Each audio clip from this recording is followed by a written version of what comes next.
So let's have a short tutorial for making the eyebrow. Draw a line from the lower line of your eyebrow and now use the spoolie and make your hair upside, and again draw a line from the upper side of your eyebrow and now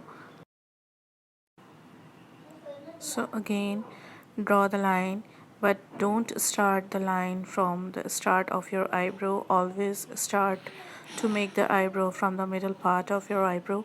And if you have arch type of eyebrows, so do maintain it, and it looks good when you complete it. Now it's time to conceal your eyebrow with the help of any kind of liquid foundation or liquid concealer to give it the fine finish, to look it good and the finish type of eyebrow.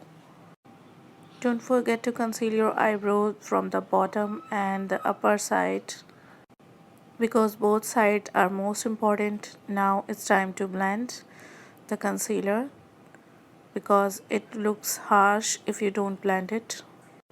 Set your eyebrow with the help of loose face powder, and here you can see the final look of my eyebrow.